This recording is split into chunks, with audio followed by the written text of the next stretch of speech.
Buenas noches, bienvenidos a Fondo, el programa de 101 Televisión en el que cada semana abordamos asuntos importantes para la vida de los malagueños, y hoy nos vamos a ocupar de uno que en este mes de febrero se ha colado en nuestras vidas: las protestas en nuestro campo, las protestas de agricultores y ganaderos ante una situación muy complicada que se viene arrastrando desde hace mucho tiempo, que se ha visto agravada por la sequía y también por otras cuestiones como las ventas a pérdidas o las importaciones de productos de otros países que están generando una competencia, podríamos decir, desleal.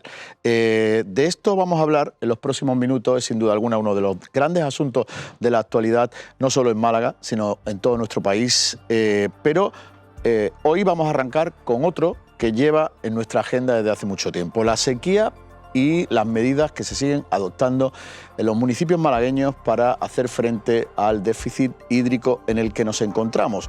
El Comité de Gestión de Sequía decidió hace unos días reducir a 160 litros por segundo el caudal por persona y día, 160 litros por persona y día el caudal para la mayoría de municipios de nuestra provincia, entre ellos los de la Costa del Sol.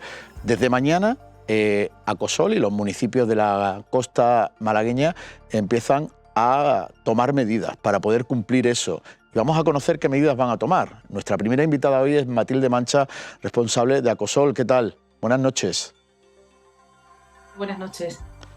Bueno, Matilde, desde mañana miércoles se empiezan a aplicar esas medidas para poder cumplir esa medida de ahorro de agua, poder reducir o limitar a 160 litros por persona y día ese consumo en una zona muy poblada como es la Costa del Sol, donde adoptar medidas de ese tipo no son fáciles. ¿Cómo lo van a hacer?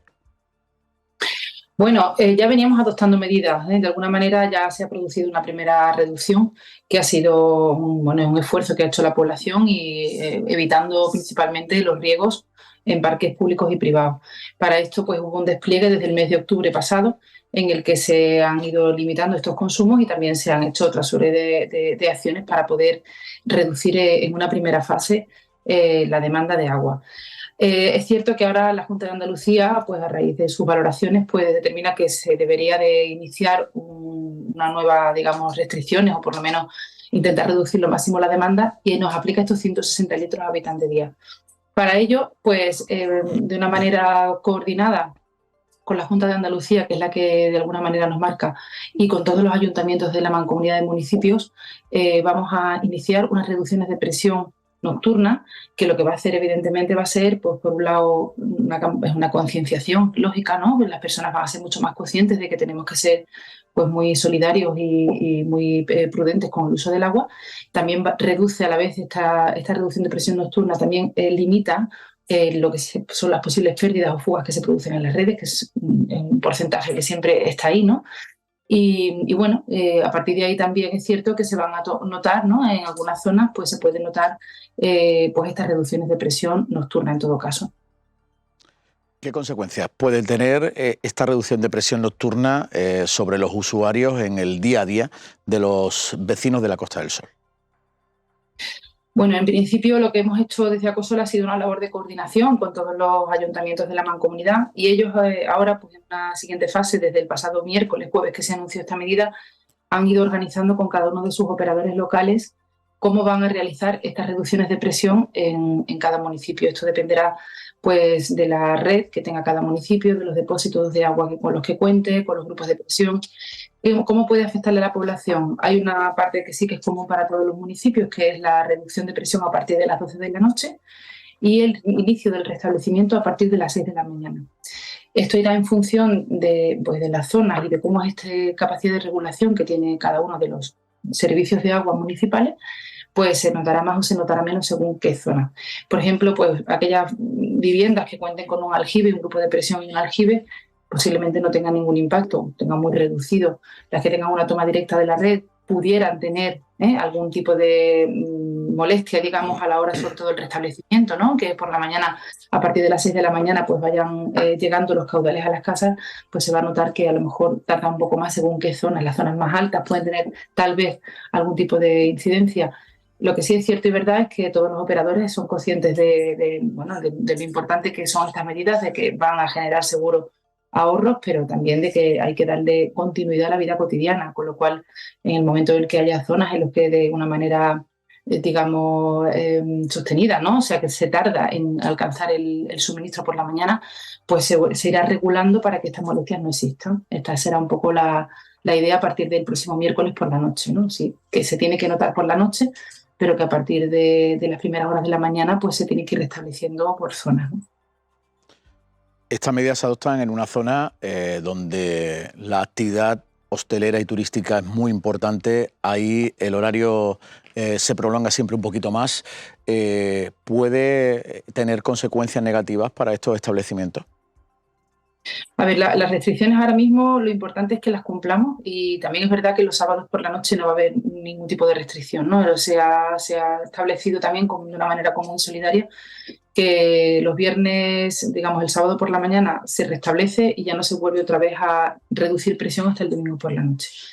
Estas medidas pues vienen ahora a partir de este inmediato miércoles y a partir de ahí pues tendremos que ver cómo va reaccionando la red, ¿no? Y también pues esos consumos que ya sabemos que son más característicos de la hostelería y demás. En general, pues todos los que son la parte hotelera conoce la situación y en general pues cuenta con recursos, ¿no? Para poder mantener el suministro nocturno. Si bien es cierto, tenemos que recordar que todo el riego está prohibido. Si nosotros somos consecuentes con estas medidas, que el riego está prohibido privado y público, y sobre todo el privado en las zonas en las que no podemos, en las casas donde no podemos actuar limitándolo, o sea, cortándolo. Si conseguimos que todos seamos conscientes de esta limitación, esto hará que alcancemos los 160 litros, ¿no? O sea, yo creo que esto tenemos que ser capaces, ¿no?, de entre todos hacer un esfuerzo y, bueno, llegaremos evidentemente a un punto de equilibrio y avanzando también en las precipitaciones y otra serie de factores que también marcará pues hacia dónde vamos en las próximas semanas, ¿no? Matilde, en la costa oriental, en la Axarquía, municipios como Vélez, Málaga o Rincón de la Victoria empezaron haciendo bajadas de presión de noche. Finalmente han tenido que hacer restricciones del suministro durante la noche. En la Costa del Sol Occidental tienen sobre la mesa este escenario. A ver, la reducción de presión es una acción que siempre deja un mínimo, ¿no?, en las tuberías de agua.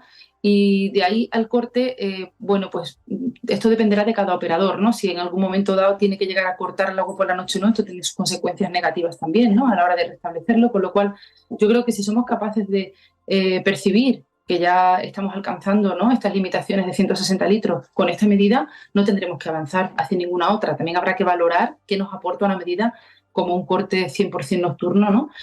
Dese cuenta también de que en esta zona de la Costa del Sol Occidental las fugas son bastante reducidas, ¿eh? Nosotros, en general, todos los municipios han hecho un esfuerzo grande, ¿no?, en inversión y en control de fugas y realmente, ¿no?, lo que te aporta a lo mejor un corte nocturno 100%, que no digo que no se tenga que producir, pero que hay que valorarlo.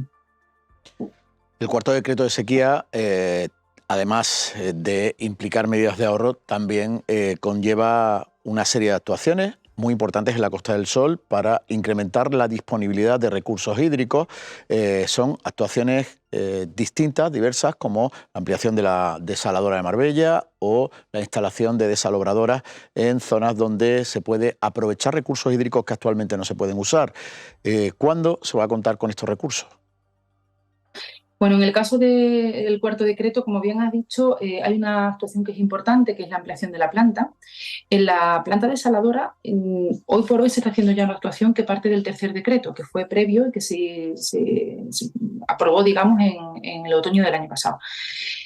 Con esa primera inversión se ponen en valor o se restituyen los bastidores que ahora mismo tenemos en la planta, y los bastidores, que al final es la que produce el agua desalada, hará que se incremente el volumen de agua desalada de 6 hectómetros al año a 12, 15. Esto es en la primera fase. Ahora, con el cuarto decreto, que acaba de publicarse el 1 de febrero, lo que la Junta de Andalucía hace es invertir en una ampliación en mayor número de bastidores, hasta alcanzar la máxima capacidad que tiene nuestra planta desaladora, que serán los 20 hectómetros. Entonces, bueno, ahí hay un volumen que ya le digo, de un histórico de 6 hectómetros pasaremos a 20.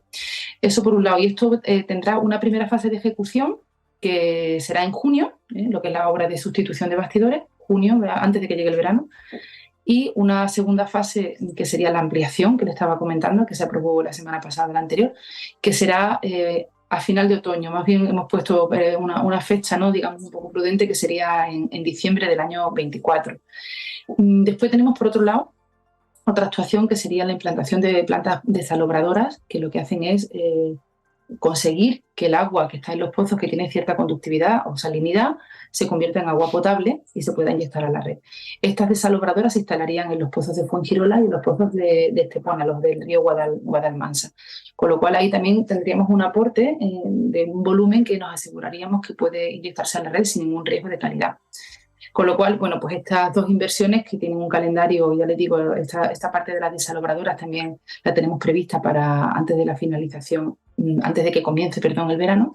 Pues con estas actuaciones vamos a aportar inversión, vamos a aportar recursos hídricos al sistema. Eso también va a ir acompañado de otras actuaciones que están haciendo los municipios y que estamos haciendo también desde Acosol, que es la captación de nuevos sondeos, que también están en desuso desde la anterior sequía y que estamos ahora, ¿no?, reactivando, incluso en algunos sondeos que puedan ser de agua potable que estén a disposición de Acosol por privados, por ejemplo, que podamos nosotros también utilizar en estos momentos, con lo cual estas actuaciones también sumarán. Con todo esto lo que le quiero decir es que la inversión es muy importante para aportar recursos hídricos. La concienciación es la otra pieza para poder superar, ¿no?, esta sequía que nos acompaña y poder pasar, ¿no?, al siguiente año hidrológico en el otoño de este año. Y, por supuesto, también las restricciones, como le decía, serán importantes las que estamos haciendo ahora, pero sobre todo también tenemos que ver las precipitaciones, ¿no? O sea, el modelo también tiene ese factor que es importante, que es ver, bueno, qué precipitaciones vamos a tener durante las próximas semanas. Eso es lo que alimenta también, bueno, el hecho de que podamos salir con mejor, ¿no?, optimismo de esta situación. El escenario sobre las precipitaciones, ahora mismo estamos ya en la segunda quincena del mes de febrero y siguen siendo bastante pobres. Habrá que ver qué pasa durante la primavera, pero con esas medidas de ahorro y con las posibilidades que se incorporan para aumentar la capacidad hídrica en la Costa del Sol, ¿cómo se afronta el próximo verano? Bueno, pues esa es un poco la situación que, teniendo una previsión conservadora de precipitaciones en las que no se apunten, ¿no?, en el caso de que se diera así el caso, de que no se apunten grandes precipitaciones, el hecho de que consigamos alcanzar estas restricciones de consumos a 160 litros habitante día y que se aporten estas inversiones, superaríamos, ¿no?, lo que es la época estival. Y alcanzaríamos el año hidrológico nuevo, que sería en octubre, con una situación en el embalse que, bueno, por lo menos no estuviese, ¿no?, bajo mínimo, sino con una capacidad todavía. Queríamos empezar hoy nuestro programa analizando esas medidas que desde mañana se aplican en la Costa del Sol para poder cumplir esa medida de ahorro de agua, 160 litros por persona y día, que se acordó en el último Comité de Gestión de la Sequía. Matilde Mancha, muchas gracias por estar en A Fondo. Muy bien, muchas gracias a vosotros. Y hemos empezado hablando de agua. El agua es uno de los asuntos que está sobre la mesa de los agricultores, que desde hace varias semanas están en pie de guerra. Han salido a nuestras carreteras, a nuestras calles para poner de manifiesto lo que llevan sufriendo ya mucho tiempo, no solo por la falta de lluvia, sino por otras razones que vamos a analizar en los próximos minutos aquí en A Fondo. Vamos a empezar viendo un resumen de cómo se han ido desarrollando esas movilizaciones en la zona norte de la provincia, en la comarca de Antequera, donde han sido más intensas. Antequera se ha convertido en uno de los epicentros de la provincia en las protestas del sector del campo. Si hablamos de la semana pasada, en las movilizaciones iniciadas por las plataformas agrarias, hasta 5 cortes en carreteras de toda Málaga. Esta que ven es en la A92. Hacer las cosas con cabeza y a reivindicar de manera dignamente. A eso hemos venido, y a luchar y a tirar para adelante. Dignamente, pensando que la ciudadanía tiene que estar de nuestra mano. Los agricultores en esta zona, más de 2.000, volvían a la carretera, esta vez con sus tractores, para dar a conocer sus reivindicaciones. Todo después de una primera semana en la que el colectivo agrario, llamado 6F, intensificó sus protestas en la zona del Parque Empresarial de Antequera. Allí vivimos los momentos de mayor tensión en estas jornadas de reivindicaciones del sector primario. Tenemos un decálogo que es unánime de todas las organizaciones y, en primer lugar, es total rechazo a la política agraria comunitaria que nos está asfixiando. La próxima cita el día 21 de febrero en Málaga, donde de nuevo los agricultores y ganaderos piden el respaldo de todos para gritar el basta ya. Bueno, pues tras ver ese resumen de lo que ha pasado en estas primeras semanas de movilizaciones, vamos a analizar ahora lo que tenemos por delante.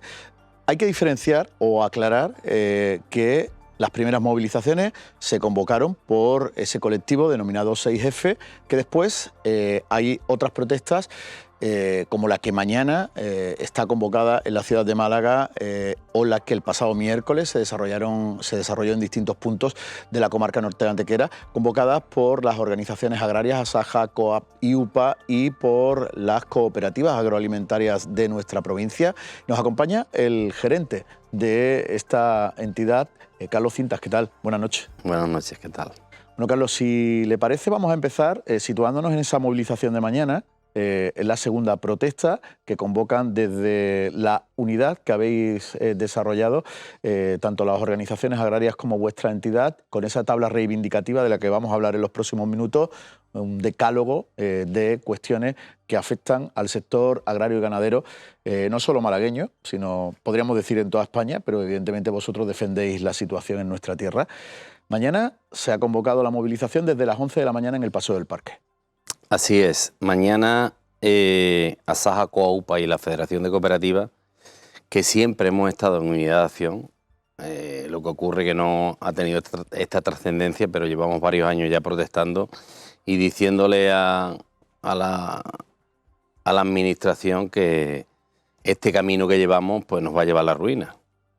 Mañana la idea es que hacerle ver a toda la sociedad malagueña y a quien quiera escucharnos que estamos en desacuerdo con lo que está pasando y que en unidad de acción vamos todos a estar junto en el paseo del parque, junto al Málaga Palacio, y durante toda la mañana vamos a estar allí manifestándonos y haciéndonos ver. ¿Solo en el Paseo del Parque?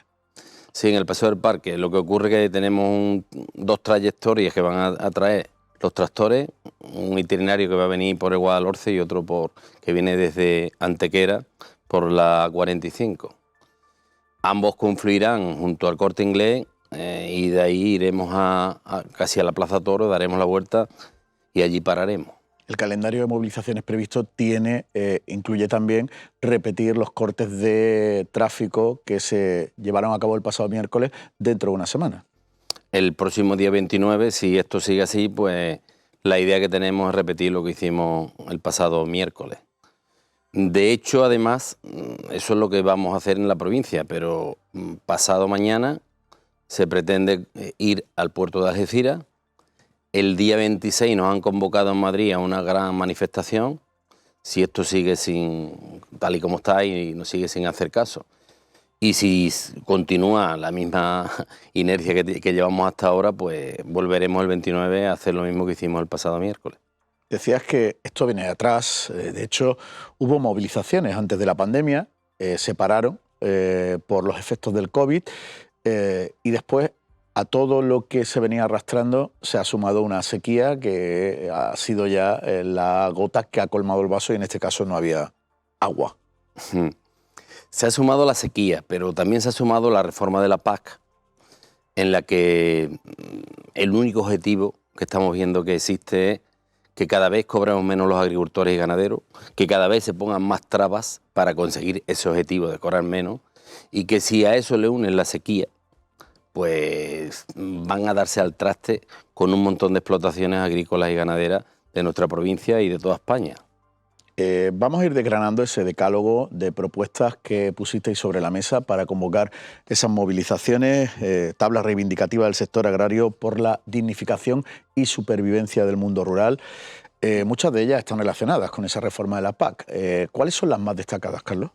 La más destacada de todas que ponemos en nuestro decálogo es que solicitamos medidas urgentes contra la sequía en lo referido a políticas hidráulicas e infraestructuras hidráulicas. Estamos hartos de ver cómo las depuradoras pues siguen echando el agua al mar, como sucede con la de Málaga, que cada segundo tira 1.500 litros al mar. Estamos hartos de ver cómo cada día cada vez que llueve, por desgracia cada vez menos, pues ya no lo hace como antes, ya lo hace de forma torrencial, y que para nosotros es imposible hacer en nuestra finca pues ni charcas, ni pantanos, ni nada que se le parezca, que en cierto modo aliviarían esas inundaciones, como ha sucedido en Campillo o en Campanillas, cada 2 por 3 que llueve un poquillo. Entonces, nosotros en lo referido a las políticas hidráulicas, pues solicitamos que se nos apoye y que se nos facilite cuanto más mejor, que las infraestructuras que haya que hacer, tanto por la Administración como por nosotros los agricultores, como sucede con el proyecto de llevarnos el agua de la depuradora de Málaga a Antequera y poner en riego 30.000 hectáreas, que eso no suponga pues estar esperando 5, 6 o 10 años, ya que en ese tiempo se nos van a secar los olivos. Esa es la primera de las demandas que hacemos en nuestro decálogo. Es decir, en materia de infraestructuras hidráulicas, regeneración de agua, reutilización del agua, como se ha empezado a hacer ahora en la comarca de la Axarquía, hacer extensivo eso a toda la provincia. Exactamente. Lo que ocurre que, por desgracia, estas obras que nosotros necesitamos con carácter de urgencia, pues seguirán el procedimiento que sigue normalmente aquí cualquier obra, en la que ya nos han dicho que tardaremos por lo menos 4 o 5 años en poder presentar el proyecto, ya que ahora hay que meter el proyecto para que lo metan en el plan hidrológico, que durante el 2024 lo estudian, en el 25 ya se incorpora y hasta el 27 no se aprueba, con lo cual antes del 28 no podemos presentar el proyecto. En esa época quizás nuestros olivos estén secos si el plan que lleva el tiempo sigue siendo el que tenemos. Porque te estás refiriendo sobre todo a la situación de la comarca norte, la zona donde el cultivo predominante es el olivar y donde además se produce la mayor parte del aceite que produce la provincia. En lo referido a ese proyecto, sí. Si ahora tiramos para la Axarquía, pues nos encontramos con el problema de que se están secando los aguacates y los mangos y que la depuradora que ahora empieza a surtir allí, pues tendremos que hacerle algunas mejoras para que ese agua sirva, pero seguimos teniendo el problema tan enorme que es la escasez de agua que hay, y que ahora con el proyecto de la desaladora, que ojalá se haga pronto, quizás se vea aliviado, pero claro, es lo que decimos en nuestra demanda, que se le dé carácter de urgencia a este tipo de obras, que por lo que estamos viendo no se le está dando. ¿Creéis que las administraciones podrían ser más rápidas en infraestructuras que son imprescindibles para que el campo sobreviva? Nosotros creemos que pueden ser más rápidas porque cuando quieren serlo, lo son. Cuando hay que hacer una obra de urgencia o de emergencia, se hace. Y no, eso no quiere decir que se incumplan ningún protocolo ni ninguna ley medioambiental. Lo que ocurre es que en vez de tener a una persona dedicada a estudiar un proyecto, porque tenga la administración a 20, por ejemplo. Hace unos días vimos cómo apenas unos meses se ha resuelto esa conexión del Peñón del Cuervo con la zona de regadíos del Plan Guaro en la Axarquía, en una obra que el propio presidente de la Junta de Andalucía destacaba por la inmediatez y la rapidez y por su alto coste. ¿Creéis que ese modelo es extensible a otras zonas de la provincia? Creemos que si quieren puede ser extensible. Lo del alto coste, pues siempre y cuando incluso el proyecto de Antequera está de COP dispuesto a financiarlo, pero siempre y cuando cuente con las ayudas por lo menos mínimas que nos garantice que podamos llevarlo, porque hay que llevar el agua desde la cota cero a cotas que superan los 500 metros, para lo cual sin que tengamos alguna ayuda no vamos a poder hacerlo. Y por desgracia no solo se van a secar los árboles, porque el proyecto ese supone un bien para el medio ambiente tremendo, desde la recuperación de los acuíferos y regeneración de los mismos hasta la recuperación de la laguna de Fuente Piedra, que va a ser una de las más beneficiadas si ese proyecto sigue adelante. Además de la reutilización de aguas, ¿hay otras vías que puedan servir para aliviar la situación de déficit hídrico? Pues por ejemplo, el asunto de hacer pozos es algo interminable. Hay pozos pedidos de hace 20 años, pero no acaban de resolverse. Pero bueno. Pero es verdad que hay otra forma que nosotros desde el punto de vista tecnológico pues estamos en ello, pero desde el punto de vista hidrológico en lo referido a lo que puede hacer la administración, a nosotros nos cabe en la cabeza que sea imposible hacer un pantano en una finca. Eso es un proceso que dura, no sabemos cuántos años, porque eso es impredecible, pero dura bastantes años, no puede hacer una charca, etcétera, etcétera, que eso aliviaría, empezando por las inundaciones que se producen como llueve de la forma que llueve actualmente, y terminando por aliviar la economía maltrecha de nuestros agricultores, porque tendríamos un poquito más de agua de la que tenemos. Bueno, sin duda alguna, el agua se ha convertido en una de los principales problemas del sector agrario y ganadero. De hecho, bueno, también se están pidiendo ayudas para paliar los efectos que la sequía está teniendo en algunos sectores. O el incremento de costes, por ejemplo, en el sector ganadero, tampoco llegan, ¿no? Tampoco llega.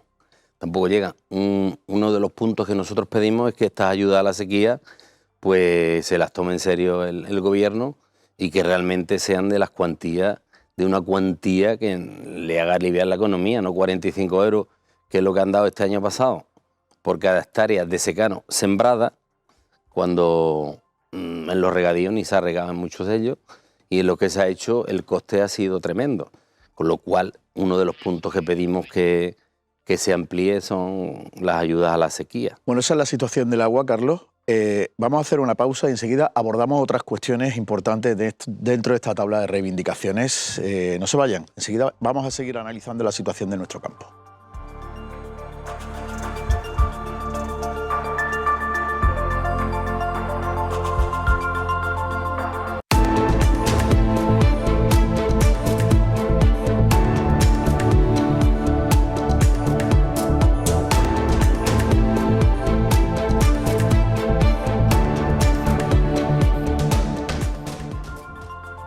Seguimos en A Fondo, seguimos analizando la situación de las protestas de los agricultores. Mañana volveremos a ver los tractores en el centro de Málaga y estamos viendo por qué. Y nos acompaña Carlos Cintas, con el que estamos analizando algunas cuestiones de ese catálogo de reivindicaciones. Carlos, hablábamos antes de los problemas de la falta de agua, pero una de las cuestiones que también estáis poniendo sobre la mesa de forma reiterada es la burocracia de la PAC. Efectivamente. Tal y como he dicho antes, la burocracia de la PAC cada vez mayor, con el único objetivo de que, además de reducir el presupuesto, pues que cobremos cada vez menos los agricultores. La burocracia, ahora en este último año, pues nos han metido los ecoesquemas, que son muy difíciles de cumplir. Aparte de ser difíciles de cumplir, cada agricultor va a tener que ser ingeniero, asesor fiscal o lo que sea, porque llevar tantos papeles y cumplir todo lo que nos piden es prácticamente imposible, que se acaba traduciendo en perder esa ayuda. De hecho, muchísimos agricultores van a perder más del 30% de la ayuda que tuvimos el año anterior, ya que los ecoesquemas no lo pueden cumplir. Las ayudas se pierden, es decir, hay agricultores que van a perder un 30% y ¿hay alguien que salga beneficiado de esa minoración de algunos? Yo no conozco a nadie. Quizá haya alguno que cobre 100 euros más, pero yo no conozco a nadie que vaya a cobrar más que los años anteriores. De hecho, bueno, la otra política que aquí se maneja constantemente es la reducción del presupuesto. Pero si a eso le unes lo de la burocracia que estamos hablando con los ecoesquemas, todo el mundo que yo conozco ha perdido dinero. Posiblemente haya alguno que no, pero de por aquí... Sí, estamos hablando de una pérdida de bastantes millones de euros en la provincia de Málaga solo. Pues sí, así es, así es. Y vamos, aparte de eso, que cada agricultor tiene que tener una carrera para poder gestionar sus papeles o buscarse un asesor que le cobrará lo que tenga que cobrarle por sus horas de trabajo y que además contribuirá a que cada vez sean menores los ingresos o los beneficios de ese agricultor con su explotación. Dentro de las exigencias de Europa también está el cumplimiento de esa agenda verde que plantea cuestiones que hacen más difícil o más costoso la producción y además el agricultor español se queja de que luego entran productos a los que no se les está exigiendo lo mismo, ¿no? Efectivamente, se nos pretende imponer políticas que vayan contra la producción basada en reducir los fitosanitarios, por ejemplo, cuando toda la vida lo hemos hecho, y a otros países que están entrando sus productos en la comunidad, pues eso no se les exige. Con lo cual, esas son las cláusulas espejo de las que hablamos, y que vienen todas a llevarnos a que aquí entre cualquier producto, al precio que sea, que si a eso le unimos o lo encadenamos con la ley de la cadena, pues hacen que los perjudicados seamos los agricultores de nuestro país. De la ley de la cadena se habla mucho también en este conflicto. No ha funcionado. La ley de la cadena, tal y como está pensada o tal y como está legislada, es imposible que funcione. Es imposible porque... ¿Cuál es el problema? ¿Qué no ha conseguido esta ley para evitar que los agricultores o los ganaderos sigan vendiendo a pérdidas? Pues la ley en sí, tal y como está concebida, es imposible que funcione porque tú no puedes, a no ser que se fije un precio tan perfecto, que un agricultor que tenga olivo en régimen extensivo tenga su precio de producción de aceite de oliva y uno que tenga superintensivo tenga otro. Y eso es imposible, de esa forma. Pero no obstante, si se encontrara la fórmula mágica, si ahora no se controlan las exportaciones y entran productos a bajo precio, pues es más imposible aún que la ley de la cadena sirva para algo. Por eso nosotros decimos no a la ley de la cadena. Ahora, si el gobierno, el ministerio, pues legisla de forma que cualquier producto que entre por debajo de ese precio mínimo, que sabe Dios cómo se puede poner y cómo puede ser justo, pues si cada producto que entre por debajo de ese precio nos indemnizan, pues entonces a lo mejor la ley de la cadena pues funcionará y los agricultores lo verán bien. Mientras es muy difícil que funcione tal y como está concebida, por eso decimos no a la ley de la cadena tal y como está ahora mismo aprobada. Es decir, el camino puede ser esa ley con los cambios que sean necesarios. Nosotros de momento decimos no a esa ley. Ahora, si esa ley se modifica y se le dan los cambios que haya que darle, y sobre todo en lo referido a las importaciones, que cuando entre un producto por debajo del precio mínimo que se fije y que sea aceptado por todos, pues que se nos indemnicen. Pues quizás siendo así, pues a lo mejor esa ley de la cadena funciona. Carlos, también os oponéis a la ley de bienestar animal. No es que nos opongamos al bienestar animal de los animales. Nosotros nos oponemos a que nos pongan una serie de impedimentos, una serie de obligaciones que no se le imponen a nadie. Y tampoco esas obligaciones le vemos nosotros que tengan ninguna finalidad, salvo meter a los ganaderos en una serie de sobrecostes inmensos que lo único que los están llevando es a cerrar su explotación. Entonces, nosotros estamos a favor de que los animales, el bienestar animal esté cuanto más alto mejor, pero lo que no podemos es ver bien unas leyes hechas por gente, por burócratas que a lo mejor no han visto nunca un conejo o una gallina ponedora y que sin embargo legislan para que no sabemos cuántas explotaciones cierren, pero muchas. Las condiciones laborales también son otro de los aspectos que habéis recogido en este decálogo de medidas. Asaja hace unas semanas ponía sobre la mesa la situación derivada de la subida del salario mínimo interprofesional, pero esa no es la única, ¿no? Esa no es la única. En lo referido a ese punto, nosotros lo que solicitamos es que se haga un profundo estudio del problema laboral que tenemos en nuestra provincia, que es en Andalucía y en casi toda España, creo.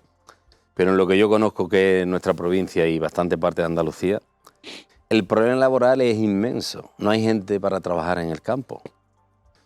En lo referido al salario mínimo que decía Baldomero y lo referido a los costes sociales, evidentemente, los seguros sociales, pues tal y como está el campo, algo podía hacer el gobierno para minorarlos un poquito. Pero el problema gordo y grande que tenemos es que no hay gente para trabajar en el campo. Entonces lo que decimos es que quizás eso merezca un profundo estudio para ver cómo podemos tener gente que quiera trabajar en el campo. No hay relevo generacional. Ya si nos metemos o nos metemos en el relevo generacional, pues tal y como está el campo ahora mismo, pues solo hay que asomarse un poquito y ver que estamos protestando todos los días. Entonces, si a eso le unes que las ayudas que hay para que ese relevo generacional se produzca son ridículas, pues al final nadie va al campo.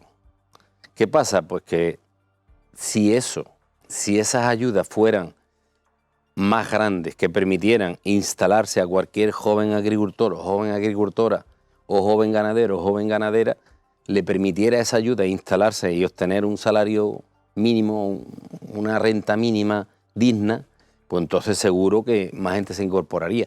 Tal y como está ahora, la edad media sigue subiendo e incorporaciones nuevas cada vez hay menos. Carlos, los mensajes institucionales desde que comenzaron estas protestas hasta el momento han sido insuficientes. De hecho, mañana volvéis a movilizaros. Las palabras del Gobierno tras la reunión del pasado jueves no han sido suficientes, ¿no?, para que paréis esas protestas.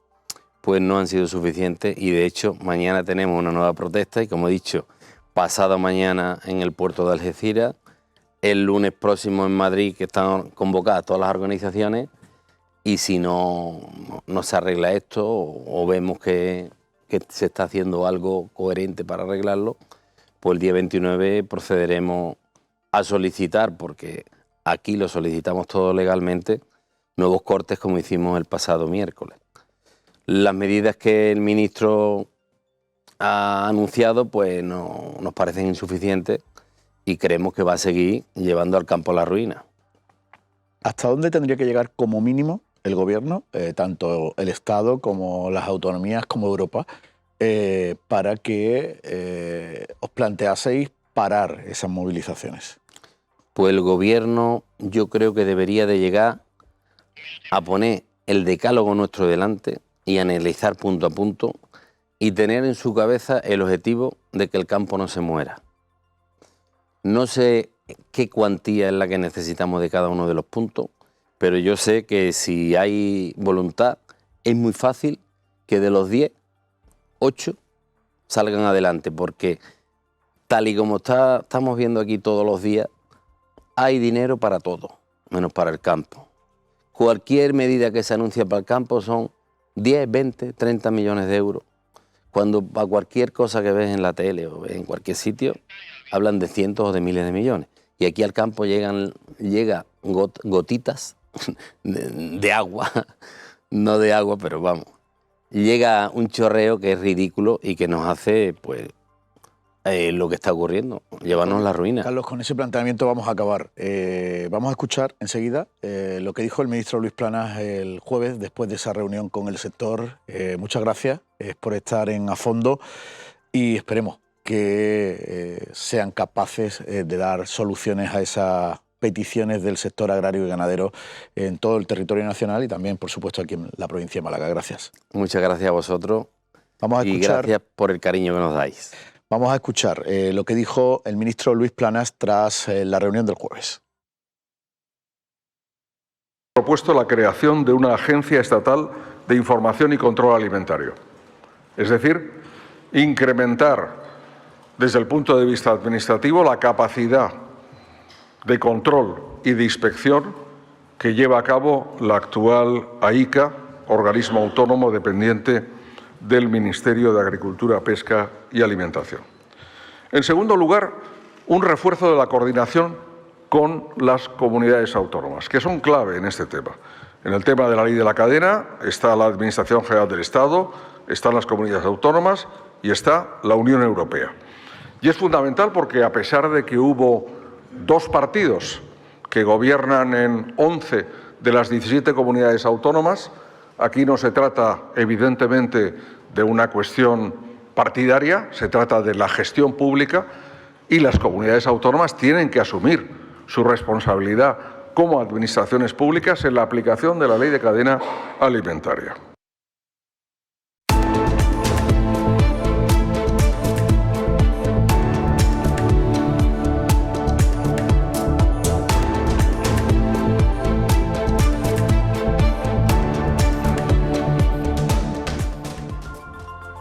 Seguimos en A Fondo, seguimos analizando la situación de las protestas de los agricultores. Mañana volveremos a ver los tractores en el centro de Málaga y estamos viendo por qué.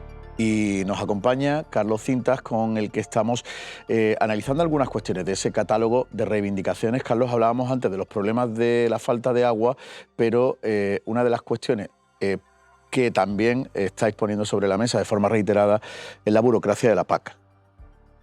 Efectivamente. Tal y como he dicho antes, la burocracia de la PAC cada vez es mayor, con el único objetivo de que, además de reducir el presupuesto, pues que cobremos cada vez menos los agricultores.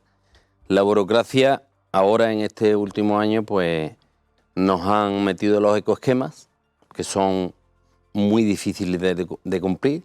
Aparte de ser difíciles de cumplir, cada agricultor va a tener que ser ingeniero, asesor fiscal o lo que sea, porque llevar tantos papeles y cumplir todo lo que nos piden es prácticamente imposible, que se acaba traduciendo en perder esa ayuda. De hecho, muchísimos agricultores van a perder más del 30% de la ayuda que tuvimos el año anterior, ya que los ecoesquemas no lo pueden cumplir. Las ayudas se pierden, es decir, hay agricultores que van a perder un 30% y ¿hay alguien que salga beneficiado de esa minoración de algunos? Yo no conozco a nadie. Quizá haya alguno que cobre 100 euros más, pero yo no conozco a nadie que vaya a cobrar más que los años anteriores. De hecho, bueno, la otra política que aquí se maneja constantemente es la reducción del presupuesto. Pero si a eso le unes lo de la burocracia que estamos hablando con los ecoesquemas, todo el mundo que yo conozco ha perdido dinero. Posiblemente haya alguno que no, pero de por aquí... Sí, estamos hablando de una pérdida de bastantes millones de euros en la provincia de Málaga solo. Pues sí, así es, así es. Y vamos, aparte de eso, que cada agricultor tiene que tener una carrera para poder gestionar sus papeles o buscarse un asesor que le cobrará lo que tenga que cobrarle por sus horas de trabajo y que además contribuirá a que cada vez sean menores los ingresos o los beneficios de ese agricultor con su explotación. Dentro de las exigencias de Europa también está el cumplimiento de esa agenda verde que plantea cuestiones que hacen más difícil o más costoso la producción y además el agricultor español se queja de que luego entran productos a los que no se les está exigiendo lo mismo, ¿no?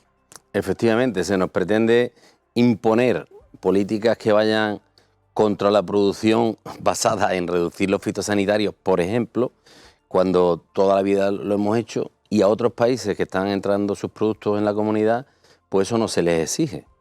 Con lo cual, esas son las cláusulas espejo de las que hablamos y que vienen todas a llevarnos a que aquí entre cualquier producto, al precio que sea, que si a eso le unimos o lo encadenamos con la ley de la cadena, pues hacen que los perjudicados seamos los agricultores de nuestro país. De la ley de la cadena se habla mucho también en este conflicto. No ha funcionado. La ley de la cadena, tal y como está pensada o tal y como está legislada, es imposible que funcione. Es imposible porque... ¿Cuál es el problema? ¿Qué no ha conseguido esta ley para evitar que los agricultores o los ganaderos sigan vendiendo a pérdidas? Pues la ley en sí, tal y como está concebida, es imposible que funcione porque tú no puedes, a no ser que se fije un precio tan perfecto, que un agricultor que tenga olivo en régimen extensivo tenga su precio de producción de aceite de oliva y uno que tenga superintensivo tenga otro. Y eso es imposible, de esa forma. Pero no obstante, si se encontrara la fórmula mágica, si ahora no se controlan las importaciones y entran productos a bajo precio, pues es más imposible aún que la ley de la cadena sirva para algo. Por eso nosotros decimos no a la ley de la cadena. Ahora, si el gobierno, el ministerio, pues legisla de forma que cualquier producto que entre por debajo de ese precio mínimo, que sabe Dios cómo se puede poner y cómo puede ser justo, pues si cada producto que entre por debajo de ese precio nos indemnizan, pues entonces a lo mejor la ley de la cadena pues funcionará y los agricultores lo verán bien. Mientras es muy difícil que funcione tal y como está concebida. Por eso decimos no a la ley de la cadena tal y como está ahora mismo aprobada. Es decir, el camino puede ser esa ley con los cambios que sean necesarios. Nosotros de momento decimos no a esa ley. Ahora, si esa ley se modifica y se le dan los cambios que haya que darle, y sobre todo en lo referido a las importaciones, que cuando entre un producto por debajo del precio mínimo que se fije y que sea aceptado por todos, porque se nos indemnicen. Pues quizás siendo así, pues a lo mejor esa ley de la cadena funciona. Carlos, también os oponéis a la ley de bienestar animal. no es que nos opongamos al bienestar animal de los animales. Nosotros nos oponemos a que nos pongan una serie de impedimentos, una serie de obligaciones que no se le imponen a nadie. Y tampoco esas obligaciones le vemos nosotros que tengan ninguna finalidad, salvo meter a los ganaderos en una serie de sobrecostes inmensos que lo único que los están llevando es a cerrar su explotación. Entonces, nosotros estamos a favor de que los animales, el bienestar animal esté cuanto más alto mejor, pero lo que no podemos es ver bien unas leyes hechas por gente, por burócratas que a lo mejor no han visto nunca un conejo o una gallina ponedora y que sin embargo legislan para que no sabemos cuántas explotaciones cierren, pero muchas. Las condiciones laborales también son otro de los aspectos que habéis recogido en este decálogo de medidas. Asaja hace unas semanas ponía sobre la mesa la situación derivada de la subida del salario mínimo interprofesional, pero esa no es la única, ¿no? Esa no es la única. En lo referido a ese punto, nosotros lo que solicitamos es que se haga un profundo estudio del problema laboral que tenemos en nuestra provincia, que es en Andalucía y en casi toda España, creo. Pero en lo que yo conozco, que es nuestra provincia y bastante parte de Andalucía, el problema laboral es inmenso. No hay gente para trabajar en el campo.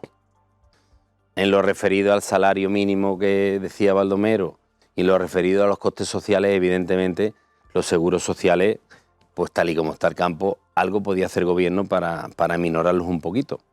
Pero el problema gordo y grande que tenemos es que no hay gente para trabajar en el campo. Entonces lo que decimos es que quizás eso merezca un profundo estudio para ver cómo podemos tener gente que quiera trabajar en el campo.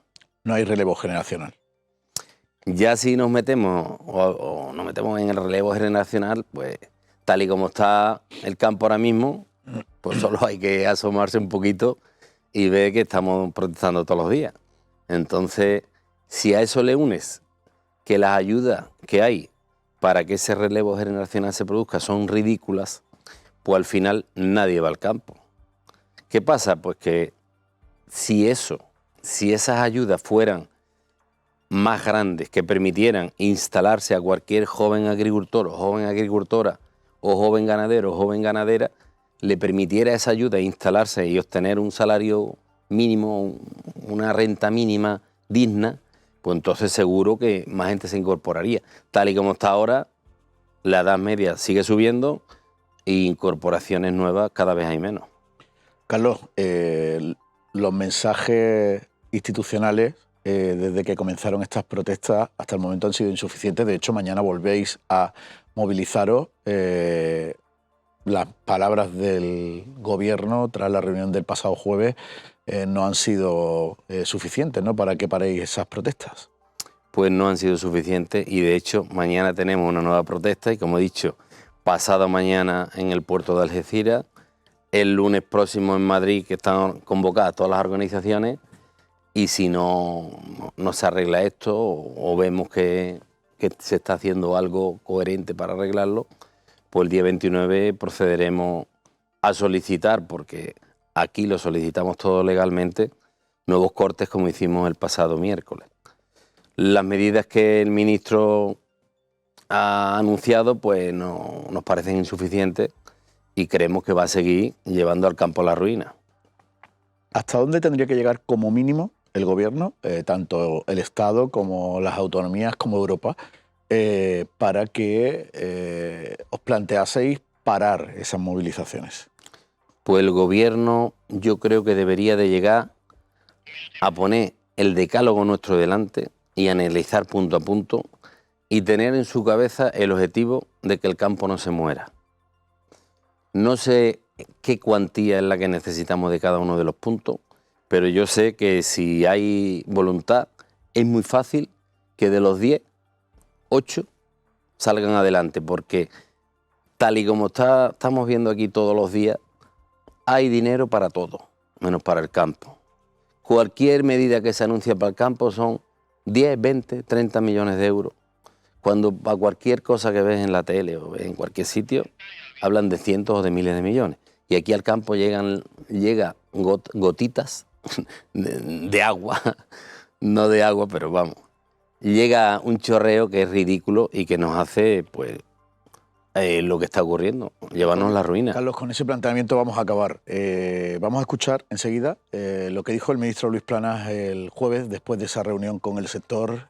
Muchas gracias por estar en A Fondo y esperemos que sean capaces de dar soluciones a esas peticiones del sector agrario y ganadero en todo el territorio nacional y también, por supuesto, aquí en la provincia de Málaga. Gracias. Muchas gracias a vosotros. Vamos a escuchar, y gracias por el cariño que nos dais. Vamos a escuchar lo que dijo el ministro Luis Planas tras la reunión del jueves. Propuesto la creación de una agencia estatal de información y control alimentario.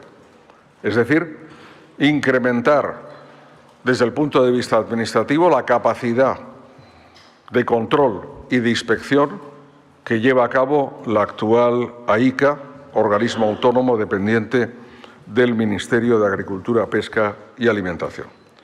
En segundo lugar, un refuerzo de la coordinación con las comunidades autónomas, que son clave en este tema. En el tema de la ley de la cadena está la Administración General del Estado, están las comunidades autónomas y está la Unión Europea. Y es fundamental porque, a pesar de que hubo dos partidos que gobiernan en 11 de las 17 comunidades autónomas, aquí no se trata, evidentemente, de una cuestión partidaria, se trata de la gestión pública y las comunidades autónomas tienen que asumir su responsabilidad como administraciones públicas en la aplicación de la ley de cadena alimentaria.